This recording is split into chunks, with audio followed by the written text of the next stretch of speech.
This is Brandon Williams from Chastity, and you're listening to The New Scene.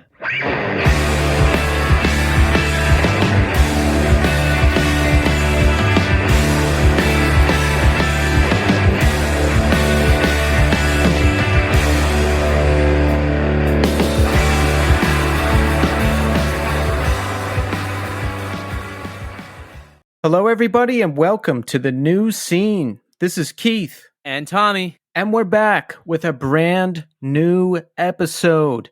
And tonight on the show, the one, the only, Russ Rankin of Good Riddance. We had a great conversation with Russ. We talked about Good Riddance. We talked about his new solo record, Come Together, Fall Apart. We talked about the fact that Russ is a hockey scout, which I didn't know. That was an interesting conversation. Very well. My thing was like, I kind of regret this. I never asked him his background in hockey. Like, is he a hockey player growing up? Like, that's my question. We'll just call him up. I'm sure he'd be happy to talk to us and do some follow-up. For sure. Yeah, so you're going to hear the conversation with Russ in a second. Now, folks, please don't forget, you have to support us, the show. Give us 5-star reviews on Apple Podcasts and Spotify. Now, we're getting closer. I have to remind you again, folks, the other podcasts, I peek in on the other podcasts on Apple Podcasts and Spotify. They have hundreds of reviews. Tommy, I looked at one podcast and it had like over 700 reviews. Can you believe that? No. Are they are they real reviews though, or is it like Russian bots or some like goofy shit? Or they paid their friends to go do it? Like, you know what? Whatever it is, we need it. Okay, so so listen up, folks. Go on to Apple Podcasts or Spotify. Give us a 5-star review. We're at somewhere around 66 on Apple Podcasts and I think 52 on Spotify. We need to get over 100, and we need you to get there because on every phone I have, I've given the review and I can't do any more. Oh, and also the New Scene Life is Music is Life long sleeve beautiful shirt is available at the Death Wish Inc. store. Head there and type in The New Scene. The shirt will pop right up. You want this shirt, you need this shirt, and you have to get it before it gets too warm out. Or you could still wear it even though it's kind of warm out. I do that, I like long sleeve stuff. I don't know, it's a thing. Cut the sleeves off. Yeah, you could do that too. I mean, it's up to you. And then you could like hang the sleeves in your apartment because there's all these nice designs on them. Yes, honestly, my favorite part of the shirt is the heart on the chest and then the sleeves. Like the sleeves are the best. I love it. And there's a lot of Iodine Recordings news, so strap in. Okay, number one Line Drawing has their first record since like 2004. It's called Tender Wild. It comes out June 24th. One Line Drawing, of course, is Jonah Matranga's solo band. He has a crazy amount of guest musicians on this record. We've got Chris Carrabba from Dashboard Confessional. We've got Norman Brannon from Texas Is the Reason. We've got Zach Lind from Jimmy Eat World. And that's just a few. There's even more great folks on this album. You want it. You need it. Jonah is great. He's been on our show. You want to listen to that? So One Line Drawing, Tender Wild. Check it out. There's also a new band. Iodine has signed another new band, Tommy. I love it because I just saw some of the names that are involved with this and I really like one of them. Yes. The new signing is Light Tower, featuring Chris Enriquez of On the Might of Princes, Spotlight, and Gracer. Light Tower combines elements of shoegaze, post-hardcore, and emo, but offers something very unique that will strike a flame with fans of the genres. And those are 3 of our favorite genres. So welcome to the label Light Tower. Can't wait to hear the band. Can't wait to hear more. I honestly, the On the Might of Princes has one song that it stands out in my head as one of the best kind of examples of when someone goes, what's the kind of music that like you used to listen to when you were younger? I put that on there because it's such a great song and I can't think of the name of it off the top of my head, but it's so beautifully done. And unfortunately, I know their bass player passed away, I guess 1.5 years, 2 years ago, but I'm so glad to hear that Chris is moving on and doing other things. And I can't wait to hear what Light Tower sounds like. Yeah, Tommy is going to remember the name of that song and we're going to throw it on our Spotify 2022 playlist because I want to hear it too. So looking forward to more from Light Tower. And folks, Iodine Recordings will be an official sponsor and vendor at this year's Furnace Fest. Look for me there, folks. Look for me. And Corey Brim, if you're listening to this, say hi this year. You have to.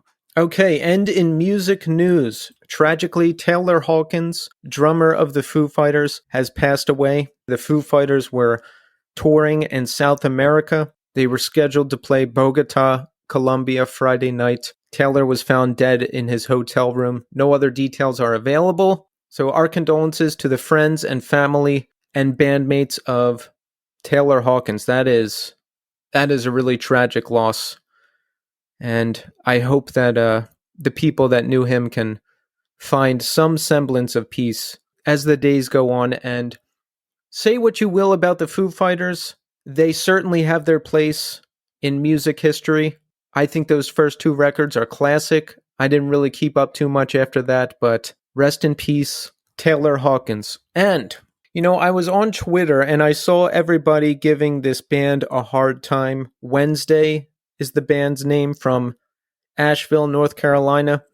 They posted an itemized list of how much it cost them to get to South by Southwest and perform, and there's gas costs and hotel costs and everything else, and people piled on and made fun of them and posted their own fake lists of costs and told them to just sleep in the van. And listen, I get it. I've been on tours with no hotel rooms. I've slept in vans. A lot of us have done it.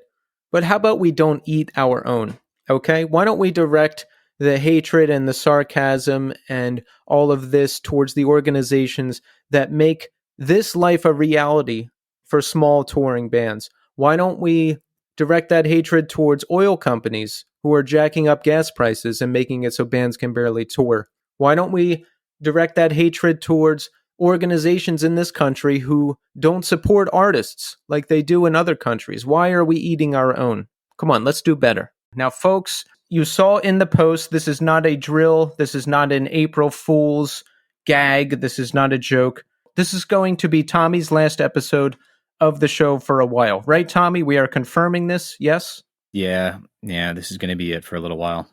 Yeah, and we're going to go into great detail in segment 3 and give Tommy a proper send-off.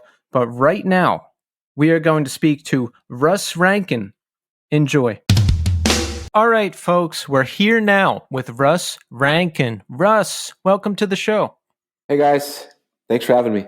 Absolutely. It's great to have you here, Russ. We're very excited to talk about Good Riddance. We're very excited to talk about your solo record, Come Together, Fall Apart, which is out now. But first, Russ, we've got to know, how are you doing today?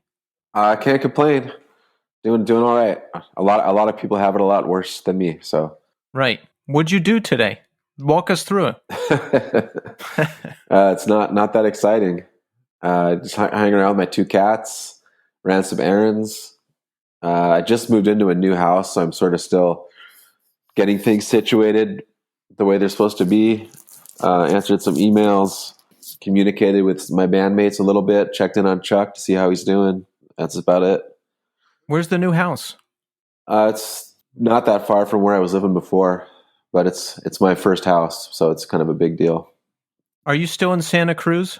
Yeah, the town I'm living in is called Scotts Valley, but it's in Santa Cruz County, yeah. Nice. So this is the first house you've purchased? Yes. That's got to be a big deal, because I have a lot of friends who have purchased homes, but I live in New York City, so it doesn't seem like that will be a reality for me anytime soon. Yeah, probably not. No. Was it as bad as everyone says with the paperwork and the closing costs and all this madness? It was a lot. It was a lot of stuff that I'm just, nothing really can prepare you for it. It was just, overwhelming. But I had a few good people in my corner to walk me through a lot of it. So I'm grateful for that. Okay, so you grew up in Santa Cruz, yes? Yes, yeah. Tell us about your upbringing a little bit. The oldest of 2 brothers. Yeah, not too much to tell, really. Just pretty basic, like nothing too crazy. Nothing too crazy happened. My dad was a lawyer. My mom was a mom/housewife, and that was pretty much it. We grew up in a more rural part of Santa Cruz, the Santa Cruz Mountains. So it was lots of bike riding with neighborhood kids and exploring trails and doing all that kind of stuff. So have you always been interested in music? I think so. I think not to this extent. Like I wasn't nobody shoved me on a stage and put a microphone in my hand when I was 6 years old, if that's what you're asking. But my dad sang in the choir at the church that near where we grew up, and there was always music in our house. There was a piano, and my mom would play the piano and sing. But I was supposed to be an artist. Like I was really good at drawing from as far back as I can remember. I used to win prizes in grade school and stuff. And so my parents were always pushing me to do something with my art. So I was supposed to do that thing. When and how did you shift from art towards more music? I never aspired to do anything. I mean, I played snare drum in the high school marching band where I went to high school, and I liked doing that. And then I got turned on to punk rock around that time. And then I had some friends that were just learning to play instruments and jamming. And I told them that I would sing for them because there was just like three guys. And I said, well, I'll sing for you guys, but you got to learn these Sex Pistols covers because they were playing like AC/DC and stuff like that. Yeah. And I wanted them to play like Sex Pistols songs. And so I started singing. That's kind of when I first started doing that. As far as punk rock goes, was that your entry point? I know you've been involved in some hardcore and stuff over the years too, but was punk rock the true love? To me, they're two sides of the same coin. So I don't really know that I was into one before the other. And it also depends on, I think, someone's age and background. Like when I was growing up, the Dead Kennedys and Black Flag were hardcore. But if you ask a 19-year-old kid today what hardcore is, they would probably come up with something that sound much different. Yeah, big time. So tell us about your trajectory a little bit, the bands you discovered and some of the early shows you saw that sold you on the whole thing. Well, the first band I really got into was the Dead Kennedys, Sex Pistols, kind of a lot of those like entry-level bands, Misfits, Bad Religion. I'd go to the record store, and whatever band had the coolest looking album artwork or the most radical looking live photo on the back cover, I would buy it. And I was big into compilation records because I was like, cool, I could check out all these bands for one low price and see if I like any of them, and then I can go buy more of their stuff. And so Dead Kennedys, Sex Pistols, first bands I was really into. When's the first time you got to see some of these bands live? Like, did you ever see Black Flag back in the day? I didn't. I missed them. It's funny because there was a club in Santa Cruz called Club Culture back then where all the bands would play at. And there were shows all the time. But I lived outside of town and I didn't drive. And so the downtown bus station in Santa Cruz was right across the street from Club Culture. So I'd be waiting on the last bus to get back up to where I lived. And I'd see these people lined up for the show across the street. And if I knew then what I know now, I would have just gone and slept in an alley or whatever. Because I would have been able to see some pretty cool shows. Like everybody came through there, like Black Flag, SSD, just you name a band from like the early to mid 80s, and they probably played Club Culture. Wow, yeah. I think I would have even slept in an alley for that. That sounds like some classic stuff. Really quick, Russ, one of the things that grabbed me about Dead Kennedys was I learned from that band, like, because I would listen to stuff and I would go, like, they would be like, there would be a line about Governor Jerry Brown. I'd be like, who's Jerry Brown? Like, who the fuck is this? Or like they would talk about social issues that I had no idea about, like apartheid. And I was like, wait a minute, what is happening? Like, this is like a record. Why am I learning stuff from it? Is that something that you kind of like gravitated towards, or was it something that kind of grabbed you about the music as well? Not only just kind of the nature of the sound. Yeah, definitely. Like musically, I didn't have the lexicon to sort of explain to myself what drew me in about them, but now I know it was East Bay Ray's really creepy guitar playing that nobody ever could replicate. Yeah. And Jello's voice, but yeah, lyrically, I was always from the beginning drawn to the more political bands and music. And same deal, like back then there was, if you wanted to learn something, you had to grab an encyclopedia or something like that. And my parents were Carter Democrats, and so I would be listening to the Dead Kennedys, and I'd ask my mom, like, hey, who's Pol Pot? And she would go off and tell me all this stuff. And what's Watergate? And just learning that way. Or she would say, look it up, which she did a lot. But yeah, so a lot of those things, like later on, I purposely didn't write lyrics that way because a lot of the Dead Kennedy stuff is about specific events in time, which as time marches on, like they become more distant, and it's harder, I think, for people who are newer to their music decades later to get the full picture. So I like to write more allegorically and stuff like that. But they were, yeah, like their lyrics and their music got me questioning things big time, for sure. Yeah, that was one of those things. I remember I had I think it was the Holiday in Cambodia like LP, but it was the one that was just the single, and it was like Holiday in Cambodia in the front, and then I forget what the other one was, but I remember listening to it being like, what are the killing fields? Like I literally had to go grab the Encyclopedia Britannica at my house and like start reading about it. And my mother came down and was like, what are you reading about? And I was like, there was like this mass exodus of people. Like they just left the cities in Cambodia. And my mother's like, why are you reading about this? It's like the record I was listening to was talking about it. And that was where like my mom kind of she didn't like the music I listened to, but she also kind of liked the fact that it kind of stoked my curiosity in things that were happening around the world. But yeah, that's really cool that I like that you're talking about in terms of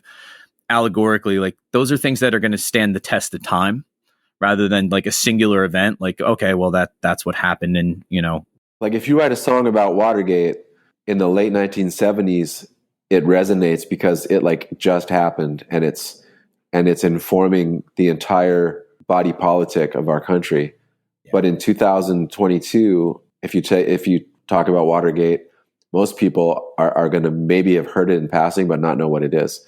Yeah. And so it loses a lot of that force. And so that's why I like to write lyrics that aren't about a specific thing, but could be applied to many things. I think that's the way to go. And if you look at Watergate in terms of everything that's happened since, it's kind of tame. It's like some guys looked at some papers in a hotel. I mean, so what? There's a lot more going on right now.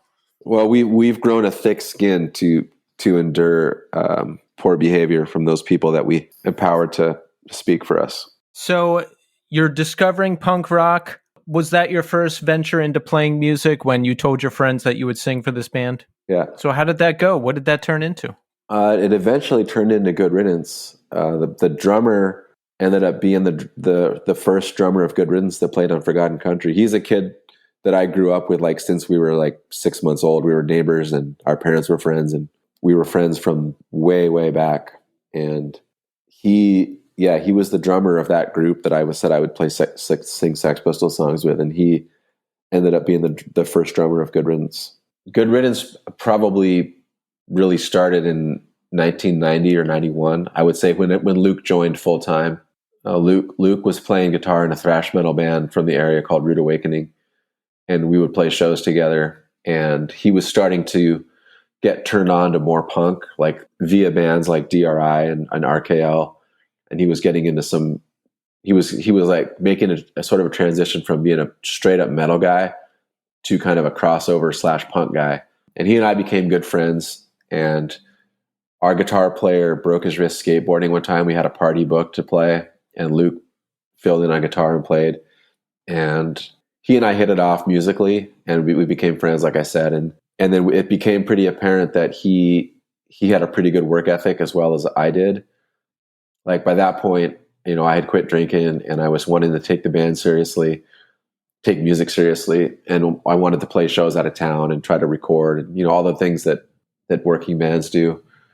And Luke's band broke up, and he asked me if he could join on second guitar.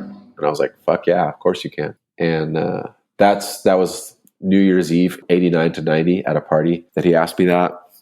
And so pretty much the next couple 2-3 years were spent with like a burst of creativity for our band and calling it Good Riddance. And Luke had just all these riffs pouring out of him, and we were writing way more original songs.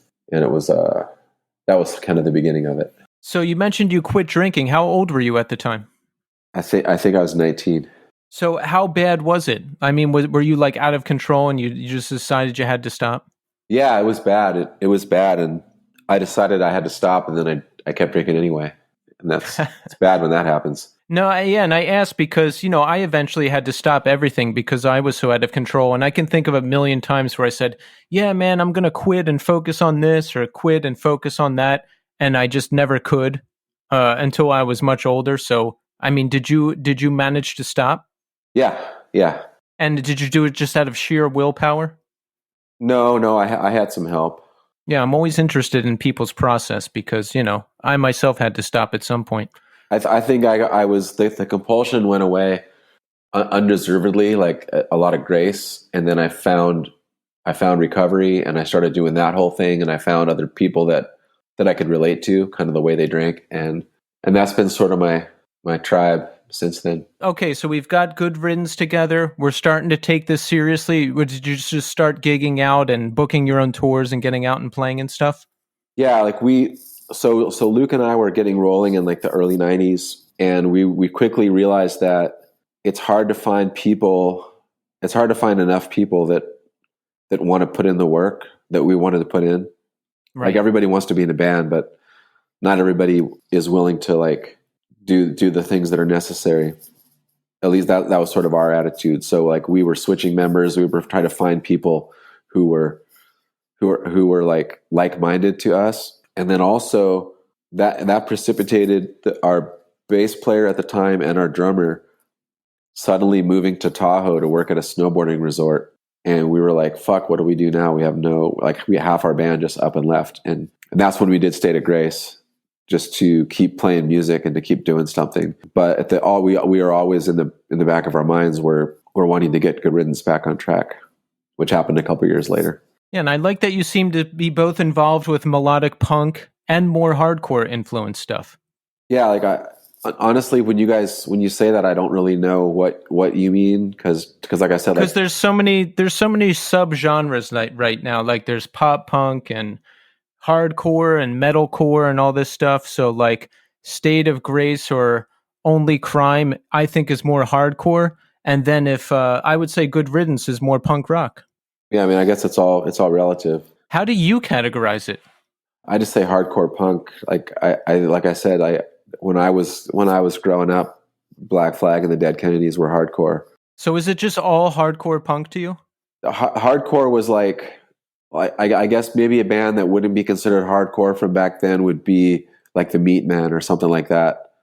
Yeah, something with more of like tongue in cheek, or like hardcore was not only like a sound, but it was the intent and the ferocity of the music, the way that it was delivered and what bands were singing about. At least that's the impression I got. Yeah, it's interesting how different people categorize it. Like if you asked a 19-year-old kid in the year 2000 what hardcore was, they might say Poison the Well. But if you say that to a guy 15 years earlier, he might beat you up. Everybody has different definitions. Yeah, I think what happened is a lot of times later on, when people played music that they considered hardcore, to me it sounded like metal. Right. But that's just because I'm old, and when I was, metal was metal, and that sounds like metal. But for some people, that's hardcore, and for some people now, hardcore is like power violence or bands that are just really, really fast and short songs. So it really depends on, I think, somebody's age and what they grew up listening to and what they were around. So I think it's just a highly subjective term. So like I'm always kind of reluctant to put things in boxes when I do interviews, because my box may be different from your box, and like nobody's wrong, like nobody's right either. Well, right now everything you say is right because you're the one talking. Okay.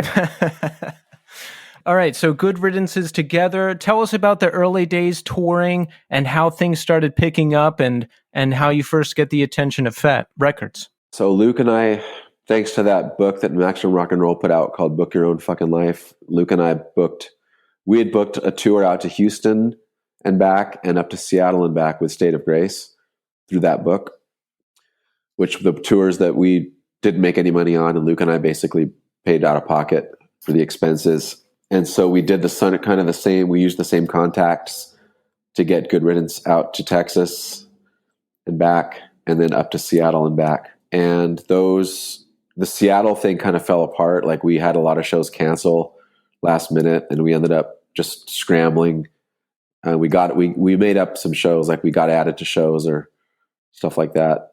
The response was good when we played live, and we had a demo tape out that we were selling. Back then, Maximum Rock and Roll was still reviewing demo tapes, and they gave ours a really good review.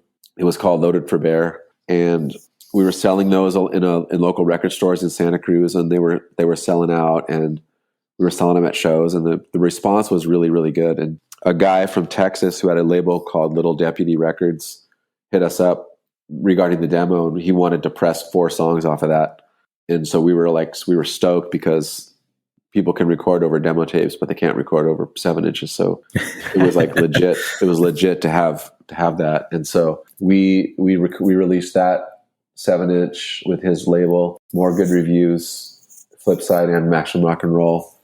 And meantime, Luke and I are basically sending demo tapes to every label we can think of, hundreds of them. It was like working 2 jobs because we both had day jobs, and we were both, every waking hour that we weren't at work, we were working on the band, just trying to get out of Santa Cruz and trying to get somewhere and do something. And so, yeah, the first couple of tours were pretty good considering that we booked them ourselves and didn't really have anything big released. And right around that time, Luke and I had both gone to see NoFX play. I saw them because I was going to see Poison Idea, and Poison Idea canceled, and so NoFX became the default headliner. And I was struck by how entertaining they were, and I liked their music. And so I would go back to see them every time they came to the Bay Area.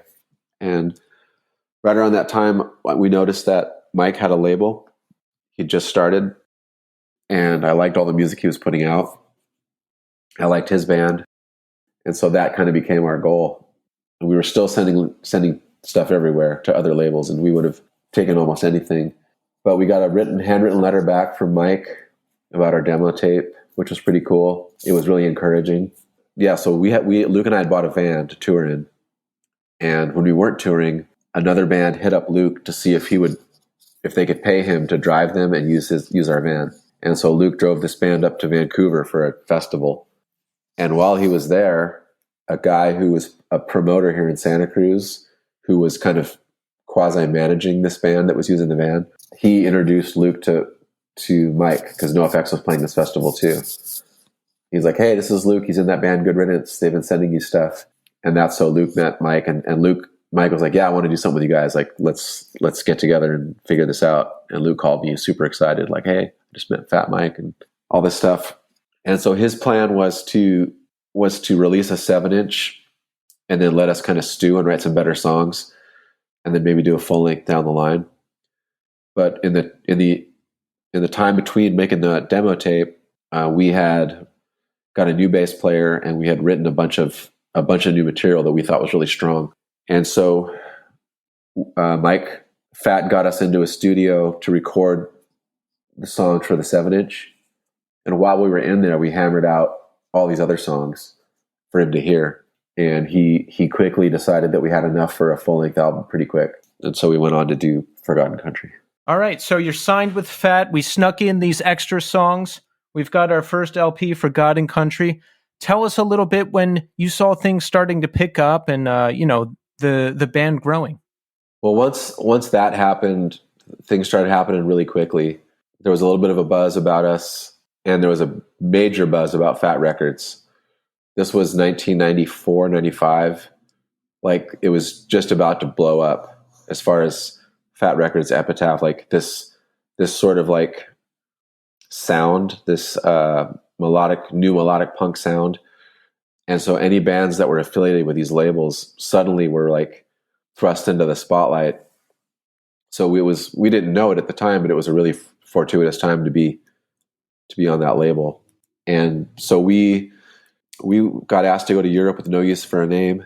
So Forgotten Country we record in the fall, late fall. It comes out in January of 95, I think. And there was the first ever Fat tour. So it was in January, and it was just some shows in California and Las Vegas and maybe Phoenix. And it was us opening. We were the new band. We were like, sure, yeah, we'll open. Fuck it, that sounds great. And it was us, Strung Out, Tilt, No Use for a Name, and Lagwagon. And those shows were great. We had really good response. We sold a lot of T-shirts. People were excited about us. We were sort of like the harder edged, more political band of the bunch, I guess, which seemed to resonate with a certain group of people that liked the band.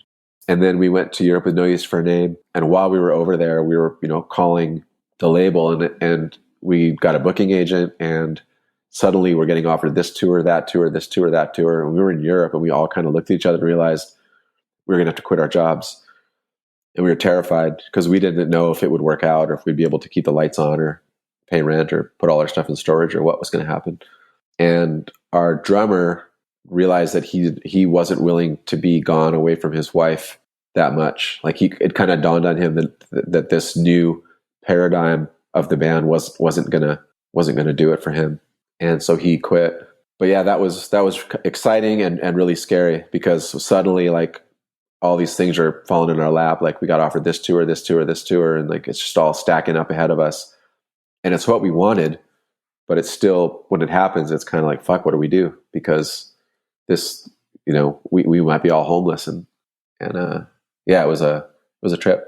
Yeah, there's no guarantees. I mean, you're entering into this mysterious world where you don't know what could happen. What was the job you were working at the time? I was working at a bookstore cafe. Like I was a barista in a cafe bookstore. Kind of like, remember how Borders used to be?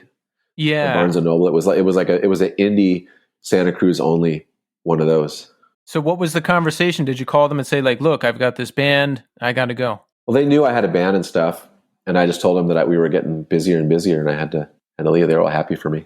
Yeah. So the band, you guys lived off of the band, doing the band as your sole thing for a while, right? Yes. And what did that look like? Were you just on tour all year and, the sales and everything covered your lifestyle? Yeah, it was constant touring and constant shows. And then writing a new album, recording it, and then another constant tours, constant shows. And I was living in an apartment. I had a roommate. Our rent was, for Santa Cruz at that time, our rent was pretty reasonable. It wasn't palatial. It was like pretty basic, generic apartment. And so I would basically come home from tour and have enough money to pay rent and my part of the bills. And then whatever like expenses, back then there wasn't cell phones, there wasn't streaming services, there wasn't internet in your apartment. So it was basically like you're paying your electric bill, water bill, and if you have car payments. So it was like, yeah, kind of like living paycheck to paycheck, but just in bigger increments of time. Would you get like a lump sum from the label or something, or touring and have to hold on to it, or did you have money coming in more like how a paycheck would? I really don't remember. I mean, we got advances. Like a label will advance you sometimes. Yeah. And we made so many mistakes. I think, and we can't be the only band that's done this, although maybe we are. But there's so much that we didn't know. Getting signed and like becoming a working band, there's so much we didn't know. Talk about some of that. Well, just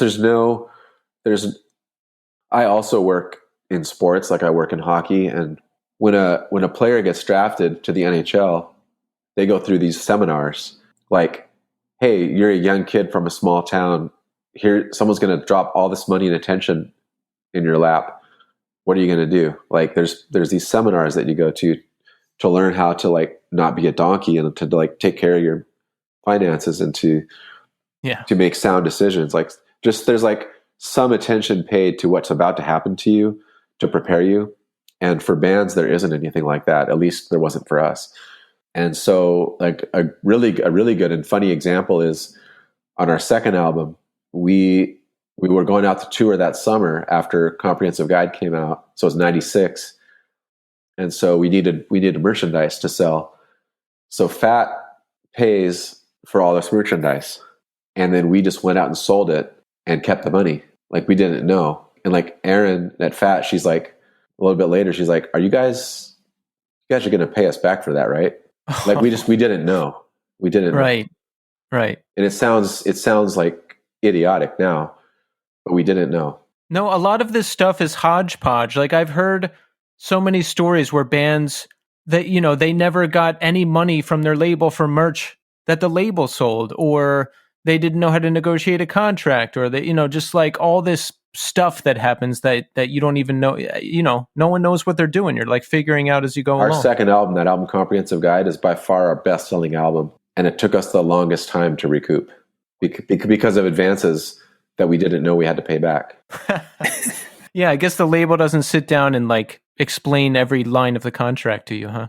No, I think that, I mean, and every label is different. Like we got treated great by Fat always, but Right. maybe some labels would do that. Like, hey, we're signing you to a contract, or like you're going to be this and this and this are going to happen to you, and here's how you deal with it. We learned by fucking up, basically. And so what happens too sometimes is like a label could say, okay, you're done touring on your last album. You were out all year. You did great. Now you got to write a new album. We're going to advance you some money so you guys to live off while you guys are not playing, but instead writing songs. So the label's paying for you to like pay your rent and stuff while you're working on a new album. But all that stuff's recoupable. Like all that stuff the label needs to get back. It's like a loan. See, I didn't even know that you had to pay back in advance until right now with you telling me this. And me neither. I had no idea either. I thought that was like, here's the money to make sure that you guys can live. Well, you can do what we did and just play dumb and wait till for them to call you. I mean,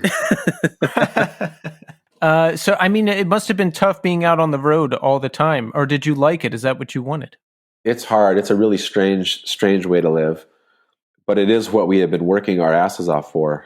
So, and we didn't want to turn anything down. There's a point early on, when we're kind of ascending, we're on our way up, and we don't want to say no to anything. So we're like, everything that gets offered to us, we take it. Even though looking back, like that was sort of crazy. Like we just ran ourselves ragged because we didn't know that we could say no. We thought if we turned down a tour, another band would get it. Right. And maybe they would, but there'd be another tour.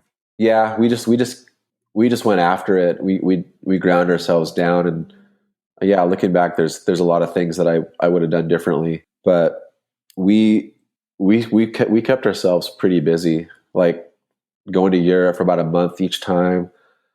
We do a full North American tour at least once a year. Wow. Sometimes we'd get offered like a festival tour, like Snow Jam through Canada happened a bunch of times, or we do our own headlining tour, and then Down by Law wants U.S. made support, so we go through those same cities again on a different tour. We were basically touring every year all across North America and Europe for sure, if not more. And then, hitting Japan here and there, Australia, yeah, stuff like that. So it was a lot. It was a lot. Yeah. I mean, just hearing that is making me tired, and I'm just sitting here right now. But we were younger, and we were like, this is what we wanted, right? Like I was really conscious of like, we're never going to have another opportunity to do this. Mm-hmm. And I don't want to be probably the age I am now and look back and regret, like, I wish we would have gone for it. Like it's about making decisions in spite of fear instead of making decisions based on fear. Right. I like that. That's the way to go. So in 2007, the band broke up. What led to that initial breakup? How old were you at the time? What was the circumstance? Well, we had started slowing down in 2002. So 2001, we were at the height of our powers. Like that was the biggest we ever got. Symptoms of Leveling Spirit was the album. It was, in my opinion, probably our best album to date. We had the year prior, we had done the main stage of the Warped Tour all summer. So 2001, we were out touring. And when that album came out, Fat actually called us up to their office for a marketing meeting, which we'd never heard of or had anything like that before. So we're in this room with all the people at Fat figuring out how we're going to promote this album. I was doing interviews every day, all day. And every town we rolled into on that tour, there was something about us on the weekly. Like it was a palpable push by the label. And we could tell, like that summer, we toured all across North America. We got to Boston, played Boston, then we flew to the UK and did Reading and Leeds, flew back to Canada and finished the tour. And we were, in a lot of the cities that we played, we were getting bumped up into the next venue, the next size venue up from where we would typically play. And it was, you could sort of feel this like momentum. At least I could. with the band. Like we were like a legit headlining band, playing big clubs, headlining them, selling them out. And then we went to Europe. So then 9/11 happened, and then like a week later we went to Europe. But the Europe tour was the same thing, like tons of press, bumped up to bigger venues, even during the tour, like as the tour is going, because of ticket sales, like they're putting us in the next biggest room in the city. And it was really cool. And it felt like we were finally kind of arrived after like trudging and working our way up. And then Luke decided that he really wanted to go back to school. And so we suddenly like all of that stopped. And so we started playing much less starting in 2002, just based on Luke's schedule. And that kind of had a ripple effect. Like now we kind of got to go back and get day jobs because we're not touring. And so the band is like, who knows if we would have kept rolling the way we were in 2001, if we would have got any bigger, maybe not. But things drastically changed, touring a lot less. And it was just kind of a weird time. Like I didn't really know what to do with myself.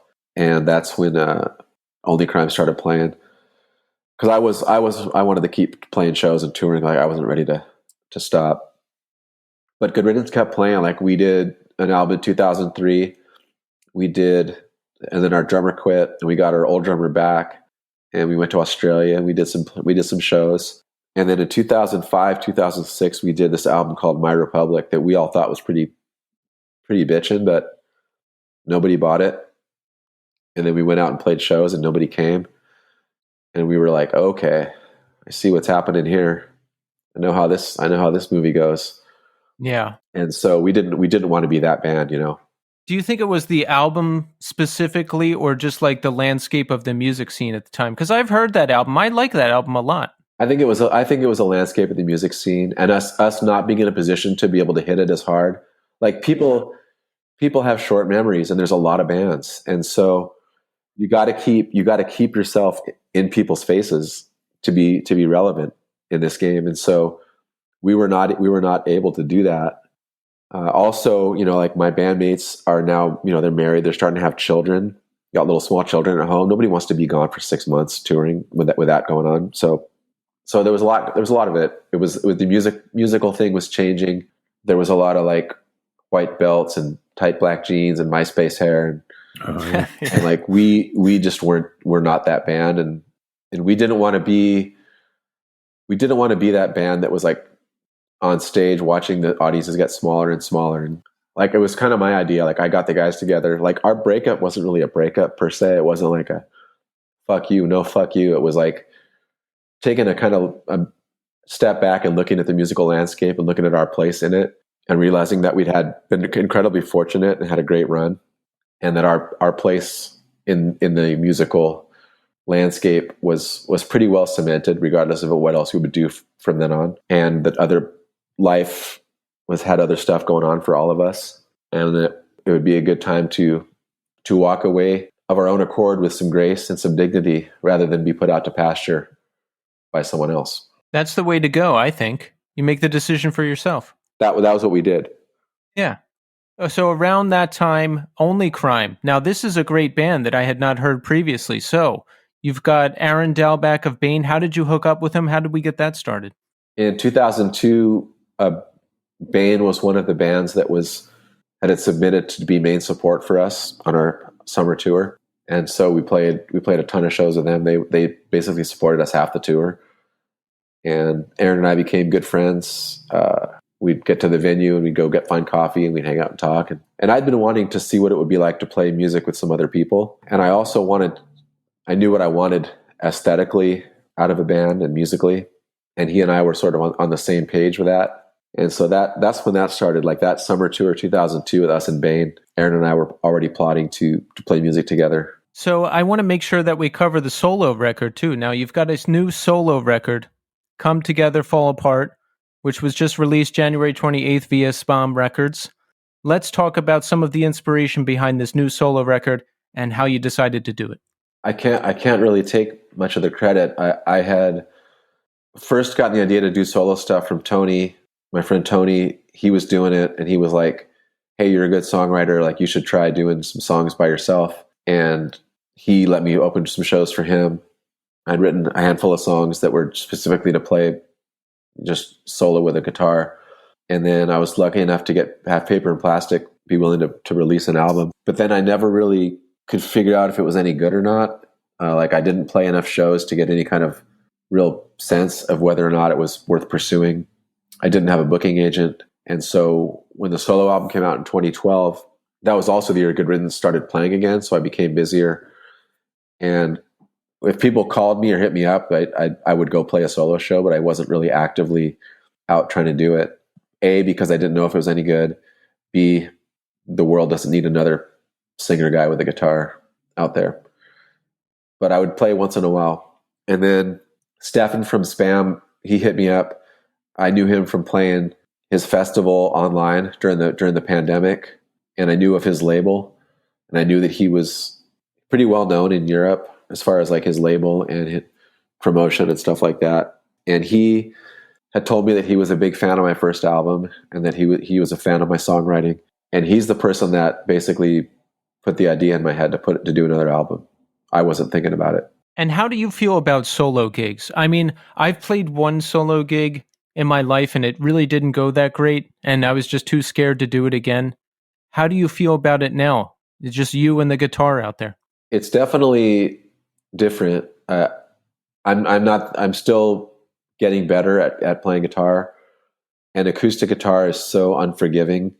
Oh yeah. And I'm not a natural guitar player. Like I taught myself how to play acoustic guitar with the full chords. Like I taught myself how to do it, but I mean, I'm better at it now than I used to be. And I do enjoy the more intimate kind of like storyteller aspect of it. Like I can take as long as I want between songs to have a back and forth with the audience, or to tell a story, to color or illustrate a song without like three other guys going, "Hey, shut up, let's play a song." And so I like that part of it. And I've played some shows where the audience seemed to really pay attention and be into it. I've played some shows where a couple people looked like they actually knew the words. I've also played to the backs of people sitting at a bar who never turned around once during my whole set. Like I came to a place, I set up, I said my spiel, I played my whole set, and not a single person turned around and looked. So there have been many more of those than the other kind. So that's why I'm just like not sure whether I'm any good at it or if it's worth doing. But with this album, I'm really going to make an effort, and I got a booking agent, and so we'll see what happens. Does that bother you if you're playing a gig and people aren't even paying attention, or have you been around long enough that it can bounce off you? Both. It bothers me, but like they don't owe me anything. Like it's a weird vibe, because when you're a band, everybody turns around just because it's so loud. But like I'm playing my set and I can hear people talking and having conversations with each other, and a lot of times people aren't even paying attention. Have you ever played a solo set and you can actually hear people talking about you while you're playing? I haven't heard that yet. But I'm sure that's coming. So reading about and listening to Come Together, Fall Apart, you said that the record is inspired by the state of the world through your eyes and some of the more difficult and personal experiences that you and people close to you had gone through. What is some of your personal experience that has gone into this record? What were you going through when you wrote it? Well, 2020 was a tough year, I think, for everybody. But I actually had some extra sprinkles on top. I had both of my parents passed away. I was engaged, and then that ended, and she moved out. And then I also had to get evacuated from my house because of fires. It was a doozy of a year. So, like, for example, that song "Last Conversation," I was able. My parents are divorced, and they didn't die. They died different times, but I was able to visit each of them really close to the end and have really good talk with each of them. And that's what inspired that song. And then also just looking at the state of my country and the divisiveness, and watching people with each thing that happened. Like we got the pandemic, and then we got George Floyd and all of the protests about police brutality. And then we have COVID and people fighting over masks, people fighting over whether it's real, people fighting over, and then eventually there's a vaccine, but then people are going to fight about that too. just watching this country sort of tear itself apart. And especially personally, like there's probably a dozen people that I thought I knew really well and had known for years that I no longer speak with. And it was really sort of heartbreaking. And just watching the way that we would sort of crawl into our dogmatic foxholes and sort of lob grenades at each other rather than have any kind of discourse or unity. That informed a lot of the album. A lot of the songwriting as well. I'm sorry. 2020 was not the year of meaningful conversations. So a lot of people, I always think of like just Facebook posts of like, you can just watch the conversation just devolve of just people just being really mean to each other and not even trying to listen to the other side and just repeating talking points. And it's like, gosh, if we would just listen to each other for a second, just hear people out and just give people a chance to give their point. So that my social media accounts are still like that. Like it's unbelievable some of the things that people say. And I'm struck by a couple things. And how do these people matriculate to my Instagram or my Facebook? Like what about me and my, like, it's just like, I guess it's not, doesn't help anybody to just have to preach to the choir and only speak to people that agree with me. But it also I feel like my politics and where I stand on the world are a matter of public record by now. But people that are have a completely different take on everything are on my social media accounts saying like, "What happened to you, man? I used to like your music." It's baffling. It's baffling to me. And then also the other thing I think about is there are so many people in this country that like are advocating a worldview that I would with every fiber of my being oppose. But we're all Americans and we have to live together. Like we have to figure it out. We have to find a way. I'm with you on that. And I don't like the whole, like, it was really bad during the election. Like, oh, we just need to get this new guy in and then everything's going to be okay. Or, oh, if we just got rid of Republicans, everything would be okay. Or, oh, if we just got rid of Democrats, everything. I don't think everybody realizes that we're all fucked and we need to find a new way to handle things together or nothing is ever going to improve. Yeah, and I've been saying that for forever. Well, I'm with you on that, Russ, and we're going to get everybody else in the world on board with us. What do you think of that? That's great. Let's open the debates. Let's get rid of Citizens United. Let's dissolve the CPD. Let's let people really decide and see what's going on out there. And we're all going to meet at Russ's Instagram account, and we're going to hash this out together. Good luck. There's some beauties on my Instagram. Yeah, I was gonna say, I'm sure you find people that are just like, are you just here to be antagonistic? Is that why you came in? Like just to start shit and just walk away?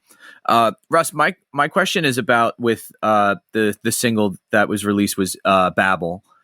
Can you talk a little bit about that? Does it have a lot to do, or does it kind of relate to what we were just talking about, where people, if you guys aren't familiar with the story of Babel, it was there was a time, it's a story from the Old Testament, but there was a singular language that was shared by a group, and as punishment from God, they were all doomed to speak different tongues and no longer to be able to understand each other. Is that kind of where Babel is kind of hinting at, is the inability for us to communicate any longer? Yeah, like I was banging on my guitar trying to write songs, and I hit that F, and that line on my way to Babel just sort of came into my head out of nowhere, and I like, oh, that sounds pretty cool, and so I went to build a song around it, and then I was reading on, because I don't know a lot about it, and so I read about it, and I was like, this is really cool because it's kind of like what's happening now. Like you said, we have the failure to communicate with each other anymore, and so it's a cool song. Like I feel like it's a cool song anyway, like melodically and all of that. But it is sort of timely, with a timely, but from a really old base. Russ, talking about some of the things you went through, you had an incredibly tough year, losing both of your parents, losing your fiance, getting evacuated in a wildfire. How do you cope? Who do you turn to? What do you do when you're facing so many things at once? Well, there's the realization that there's millions of people in the world that have it way worse than me. And then what I do is I try to be other centered in times like that. And so for me, that looks like helping other people out, calling up my friends and asking how they're doing. Just doing things to like not think about myself. Usually gets me some relief. That makes sense. I've heard you say other people have it worse than me a couple times. Is that a thought you go back to a lot that can help you through whatever you're getting through? Well, I think it's important to have perspective and to have gratitude and to realize that everything is an opportunity for growth, and that like I don't believe that I'm special and singled out for like an extra share of misery than anybody else is. I think that everything that happens is an opportunity. It can be a thing that breaks people, but it can also be an opportunity. And so like I would all like think about what am I supposed to learn from this? Like what's going on here? Like what am I supposed to be getting out of this? And then combining that with like how can I help somebody else right now? Just for the sheer like release of not having to be in my own brain dealing with it. I think that's a healthy mindset. I've been through some stuff. I've been through some things, and at this age now, in the year 2022, I look at potential hardships as an opportunity to grow and learn, because I've been through some things in the past couple years, and I've come out of them stronger. So that's where I try to keep my head about the whole thing. Yeah, you have a choice, but really, what's the alternative? It becomes like, oh, poor me, like I have it so bad, and I don't think that helps anybody. So we've read that you are a hockey scout. Now let's talk about this. Is this your main gig? No, it's pretty much volunteer. Now, how does one become a hockey scout? Walk us through this. Typically, my path is my path is very atypical. Normally, it's what somebody does who has grown up around the game or played at a high level or coached at a high level at some point. I happened to be in the right place at the right time. I had a friend who advocated for me who was in a pretty high position in the hockey world, and that I was able to parlay that into a gig scouting. And who were you scouting for? Is it NHL players? No, I wish. That's the dream. I scout in a league called the Western Hockey League. You guys ever heard of it? No. Tell us about it. Where are you guys based out of? Northeast. I'm in Brooklyn, and Tommy is just outside of Philadelphia. Do you guys know anything about major junior hockey? Not a thing. Okay. No, I grew up playing lacrosse, so I know a little bit about the way offense and defense runs in hockey, but I don't know anything about the recruiting or about how people move after college. So the highest level of junior hockey that someone can play is in a league called the CHL, the Canadian Hockey League, which is an umbrella league made up of 3 regional leagues. So there's the Quebec League, the Ontario League, and the Western Hockey League. So let's say a player in Pennsylvania is an elite hockey player, and when they get to be about 14, 15, they're going to start getting attention from the Ontario Hockey League, because Americans to play in this league are eligible by region. And so for our league, which has 22 teams, most of which are in Western Canada, but there's teams in Portland, Seattle, Everett, Tri-Cities, and I think that's it, Spokane. So it's for our league is basically 16, 17, 18, 19, 20-year-olds, mostly 17, 18, 19s. And the NHL scouts our league. So players get drafted out of our league and play in the NHL. And so what we do, like when we're scouting, we draft players when they're bantams, which is 14 turning 15. So like this year I'm watching 07s, like players that were born in 07. And we draft them. We have a bantam draft in May. And so my area is California. So I'm watching all the tier 1 elite bantam players from California. So I got to identify the players, do reports on them, and then also contact the families and see if there's any interest in our league. Because a lot of Americans don't really know about it. And a lot of American parents, they think their kid's going to get a D1 scholarship. So if you go to play college hockey, you're not playing until you're maybe 19, 20. And an NHL team, your NHL draft year is 18. So NHL scouts all the players that are 18, wherever they're playing when they're turning 18. And so if you're in our league, you can play at 16 if you're really, really good. Mostly you play at 17, 18, 19. 18 is your draft year. But I've noticed that a lot of Americans don't know a lot about Canadian Major Junior Hockey. They don't know about the league, and they just think their kid's going to get a D1 scholarship. So if you play in our league, you can't play D1 hockey. You're burned because our players get like some money every week for food and stuff. So the NCAA says they're professional. So it's sort of like you got to choose. If you sign a contract to play in our league, you can't play D1 hockey. So you play in our league, and every year that you play, when you're done, you have 18 months to cash in on your scholarship package, which is books and tuition and compulsory fees at a university of your choice for each year that you played in our league. So it's a pretty good fallback. So I spent a lot of time basically just explaining what the league is to parents and what the benefits are. And then if they're interested, then I make sure that I let my head scout or my GM know. So how do you find the good players? Do you have to go into town and ask who's the best, or is there? No, you go, well, in California, they got to be AAA players usually. So that's the best, like when you're playing youth hockey, there's single A, double A, triple A. Triple A is the best. So in California, there's typically 4 teams that I watch. So Junior Sharks, Junior Ducks, Junior Kings. There's a team this year called the California Golden Bears that were Triple A. Other years, it's been the San Diego Junior Gulls. So like basically going to those games and identifying the players and then going back and seeing them several other times. And then there's the state championships I go to, and then the USA Hockey Pacific District Championships, which we just were at last weekend in Irvine. Those are every year. So, Russ, tell us what's coming up. Where can we see you? Where can we hear you, either in Good Riddance or solo? So I'll be headed to Europe on the 15th to do solo shows for a couple weeks. April, I'll be in the East Coast. I'll be in Philadelphia, Brooklyn, Boston, New Haven. And I think I have a New Jersey show playing solo. And then in May, Good Riddance is going to be playing a lot of those same places. On our way up to Pouza Fest in Montreal. We'll be out with War on Women. And then in June, we go to Europe. Excellent. All right. So, folks, make sure you check out Russ's latest solo record, Come Together, Fall Apart. It's out right now. It's available via Spam Records. We want to hear it. We want to see it. We want to purchase it. Right, Russ?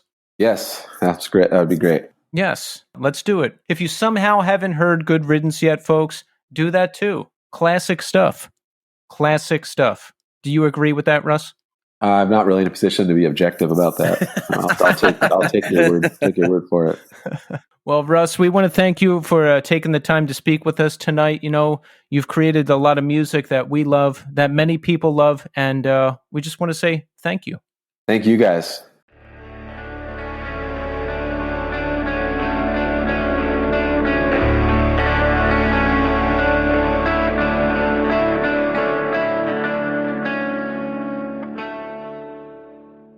There you have it, folks. Russ Rankin.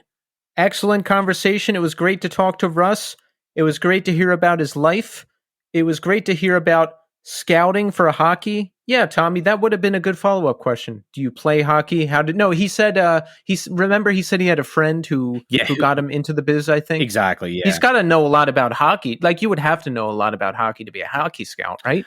Well, you have to know technique. You need to be able to watch a player and say okay, this guy's a good offensive player because, or this guy's a good defensive player because, or this is a good goalie because but I think he is looking at those, he specifically talked about those AAA people. He's really looking at top tier level. These are kids that have been playing hockey for a very long time and have been kind of funneled through all the programs that okay, this is the best of the, top third. Okay, this is the best of the next second third. This is the best of the best. And, that's what you end up with at, 16 kids that are, because you have people that are playing in the NHL that are 18 years old. Yeah, and Russ has just been involved in so much great music between Good Riddance, the solo record, Come Together, Fall Apart. It's out now, folks. Check it out. I like that a lot. Only Crime with Aaron Dalback from Bane. I like that a lot too. So thank you, Russ. Now, folks, as I mentioned in segment 1, this is not a drill. This is not an April Fool's joke. This is not a prank. Tommy is leaving the show. He is abandoning us, and we are upset with him, and we are going to give it to him good. Now, listen, Tommy has to leave the show. Now, probably not forever. Like, he might be able to come back in a year or something. I don't know. Or like drop in maybe in it. Listen, we don't know. We don't know what's going on exactly, but Tommy, lay it on us. Tell us what's going on. So without getting into like huge detail, like it all started, like, Keith and I had a bit of a disagreement, and we got into talking about like what motivates us to do the show. And what we kind of came to the conclusion, both of us, like at the end of it, was like, I treat the show as a hobby. I really do. And for people that are like diehard fans or people that tune in every week, I apologize. This isn't like, I'm not phoning it in, but also I have 3 kids under the age of 8 and a full-time job where it involves me getting up at 5:30, 6 o'clock in the morning. So when we started talking about it, and my wife and I started talking about it, it came down to like some things that had been really difficult for her. Me being in the recording a couple times a week, or at least once a week, were really, really hard on her. Really hard. And I felt like I was neglecting my job as a dad, which is ultimately, my priority. My priority is making sure I'm a good husband and a good father. And I feel like sometimes the show, for good or for bad, as much as I love doing it, sometimes gets in the way of that. And for those reasons, I really do have to go. Yeah, and this show does take up a lot of time, even for Tommy, because, since we started the contract with Iodine and things have kicked up a lot, we'll sometimes record 3 in a week, Monday, Wednesday, Thursday, and that's, I don't know, 10 hours of the week, Tommy? Yeah. And it's like, the biggest thing is, if it was 8 o'clock in the morning, it would be a different story. It's the time I need to be here in the basement recording is the time when my kids need to go to bed. And it's the whole night basically that you're like, we're on. Yeah. So essentially, without going into like super big details, because I do that a lot. I do that a lot. A regular Monday night for me was coming home, making dinner as quickly as possible, making sure everybody was fed, and then cleaning up dinner, emptying the dishwasher, loading the dishwasher, because we run the dishwasher at night, and then going into like, okay, I have to get X, Y, and Z done before I'm downstairs, and then walking downstairs like the upstairs didn't exist. And the unfortunate part is the upstairs exists like full fucking force. like it's there's been times where we've been on here where I've had to mute myself because the baby's screaming or the kids are jumping, or life doesn't stop because of this show. I think me leaving the show isn't goodbye, it's I'll see you guys later. Yeah. Tommy is going to be back at some point to drop in and check in on us. And listen, Tommy, I've been a mess this week. Do you know that? I haven't. And I don't mean that in a mean way. I mean, I'm like legitimately depressed that you have to go, because we started this thing together.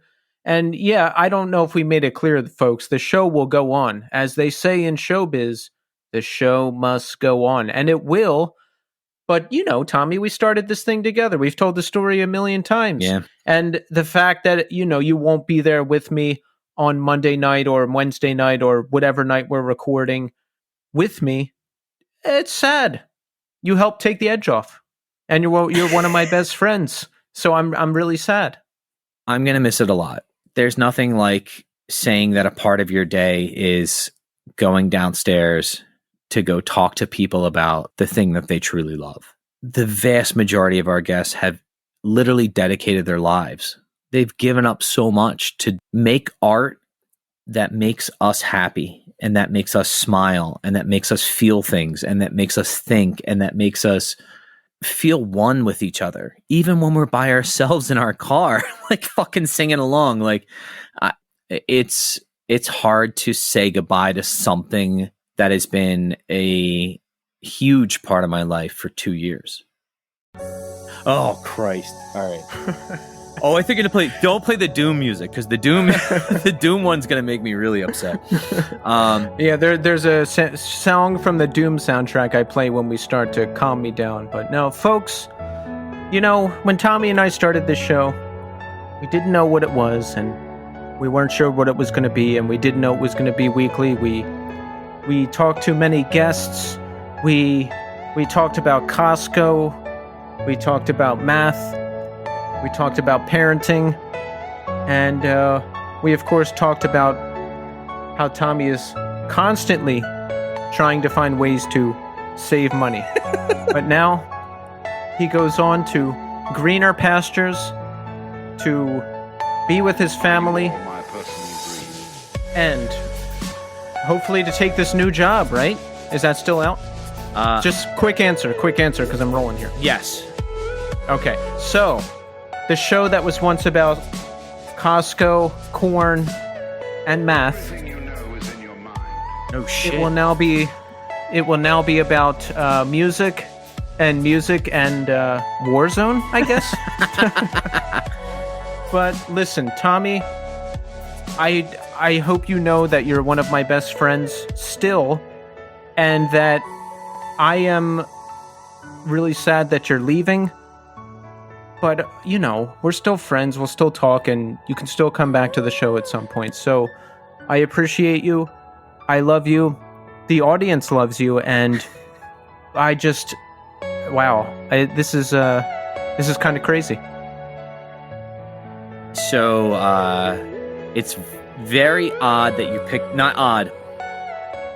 I think it's very telling that you picked that song, because there is a clip in there. Do you know who that man's voice is? No, who is it? He is a philosopher named Alan Watts, who is really credited with bringing Eastern philosophy to the West. And one of the things that I took a quote from him, and this is something I wrote down, and I kind of wanted to not leave on this, but press pause and kind of use some ellipses, so a little ... Man suffers only because he takes seriously what the gods make for fun. Wow. I thought it was such a good summation, and this is a 108 moment. Like, this is a... Yeah, because I just went on YouTube and Googled royalty-free sad music, and I really like that track for like the outro speech. And see, this is another beautiful synchronicity that we have on this show. So I can't wait till somebody points out that that's not Alan Watts. I really hope it's him, because it sounds like him, and it's in that same idea. No, we're saying it is. That's it, because it's too beautiful. It has to be. And even if it's not, for the purposes of this show, it is. Like, I consistently go back to what I loved and what I still love about hardcore is what raises the hair on the back of my neck when I'm driving to work and singing along with a song. It's not the guitar part. It's not the, drum section. It's not the bass. It's not the vocals. It's the unity. It's the friendship. It's the belonging. We're part of something so much bigger than ourselves. We are larger than the sum of our parts. We are hardcore. Like, that's what we like. And I know that this show isn't about just hardcore, but thank you. That's what encapsulated and what really brought all of this together for me was that was the beginning.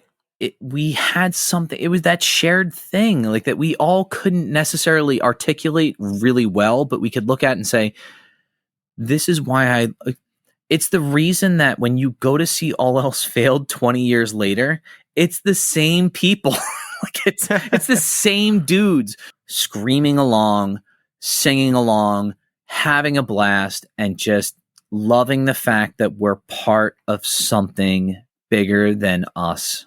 And to me, ultimately, that's what music is. It's somebody's created something that unites people in a way that very few things can. And I think there's something beautiful of that. Well, I think that's a wonderful way to close it, Tommy. I agree. Do you want to talk about Costco or math one last time before we turn off the microphone? Costco, no. Math, yes. No, please don't. Life is important. Life is something that is slowly passing us by. And if you don't take a moment to sit down and really appreciate what you have, you're going to end up regretting a lot of things. And I regret nothing about this show. I regret nothing about anything I've done with this show. But ultimately, when I've sat down and really thought about what this means to me, nothing is more important and nothing really makes more sense to me than making sure my daughters have that understanding. And that's it. That's all I got. There you go, folks. That's it. That's it. Well, that's not it, because we're going to be back next week with another wonderful, new, and exciting guest, but just without Tommy. For now. So, Tommy, once again, I appreciate you. We appreciate you. And you'll always have a home here at the New Scene. I just appreciate everything you've done for me. Like, you've put me in a position to talk to people that I've never had the position to talk to. And I'm going to miss it like hell. But at the same time, again, not goodbye. Just see you later. There you go. Well, yeah, it really feels like goodbye, even though we're probably still going to talk all the time. I almost don't want to hit stop. I can't bring myself to do it, Tommy. Well, I have to go to bed soon. Okay. All right. Look, that's it, folks. I'm back next week with a brand new guest for you. Thanks, everybody, for listening. And until next time.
It's so weird to think about some of this music and those times. Like, I can listen to a record and be right back in that time and have that feeling.